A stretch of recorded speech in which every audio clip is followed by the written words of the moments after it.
إن الحمد لله نحمده ونصلي على رسوله الكريم أما بعد فأعوذ بالله من الشيطان الرجيم بسم الله الرحمن الرحيم يا أيها الذين آمنوا اتقوا الله قولوا قولا سديدا يصلح لكم أعمالكم ويغفر لكم ذنوبكم ومن يطع الله ورسوله فقد فاز فوزا عظيما وقال تعالى ولمن خاف مقام ربه جنتان وقال عليه الصلاة والسلام اتقوا الله حيثما كنت আলহামদুলিল্লাহ।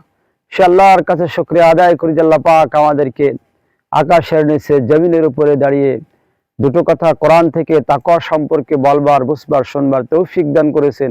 বলি আলহামদুলিল্লাহ। সম্মানিত শ্রোতা মণ্ডলী, আমি সর্বপ্রথম একটা আয়াত পাঠ করেছি।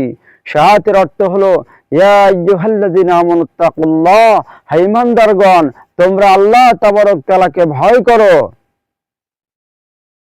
কুলু কাওলান সাদীদা, সদা সর্বদা সত্য কথা বলো। ইসলিহ লাকুম আমালাকুম, তোমাদের আমলগুলোকে সংশোধন করে নাও। ওয়াগফির লাকুম যুনুবাকুম, আল্লাহ তাবারক তাআলা তোমাদেরকে ক্ষমা করে দেবেন। ওয়া ইতিআল্লাহর রাসূলা, আল্লাহ এবং আল্লাহর রাসূলের আনুগত্য করো। ফাকাদ ফাজা ফাওজান আযীমা, এটা হলো বিরাট একটা সফলতা। সম্মানিত হাজিরিন, আয়াতের প্রথমে ঈমানদারগণ আল্লাহকে ভয় করো। আল্লাহ পাককে ভয় করার মধ্যেই মানুষের হৃদয়ে শান্তি নিয়োজিত থাকে।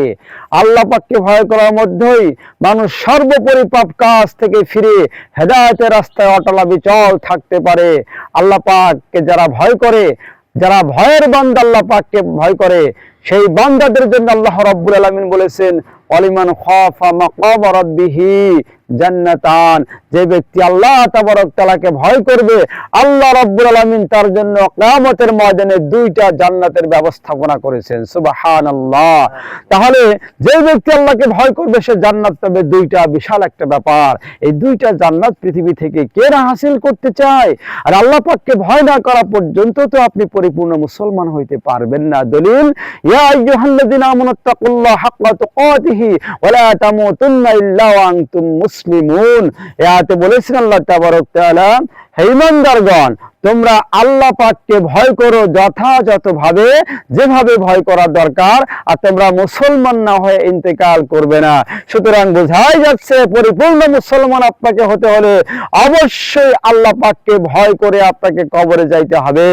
সম্মানিত হাজিরিন, আল্লাহ রাসূল বলেছেন ইত্তাকুল্লাহ হাইসুমা কুনতা, তুমি যেখানেই থাকবে আল্লাহ তাবারক তাআলাকে তুমি ভয় করবে। আর আল্লাহকে ভয় করলেই মানুষের ভিতরে শান্তি স্থান পাবে। আশা করে বুঝতে পারছেন। আল্লাহ পাক আরো বলেছেন ইয়া আইয়ুহাল্লাযীনা আমানুত্তাকুল্লাহ ওয়াল তানজুরু নাফসুম মা কদ্দামাত লিগাদ, হে ঈমানদারগণ তোমরা আল্লাহকে ভয় করো। আগামীকাল তুমি কি আমল পাঠাবে, কি কাজ পাঠাবে, সেই ব্যাপারে চিন্তা ভাবনা করো। সম্মানিত শ্রোতা মণ্ডলী, আমাদের কি আল্লাহ পাককে ভয় করেই চলতে হবে। আল্লাহর দেওয়া জীবন বিধান আইনকে পরিপূর্ণভাবে না মানা পর্যন্ত আপনি কখনোই আল্লাহ পাককে ভয় করবেন না। সুতরাং আল্লাহ পাককে ভয় করতে হলে আপনাকে আল্লাহর দেওয়া জীবন বিধান আইনকে মেনেই কবরে যাওয়ার চেষ্টা ভাবনা করতে হবে। আলহামদুলিল্লাহ, আখির দাওয়ানা আলহামদুলিল্লাহি রাব্বিল আলামিন।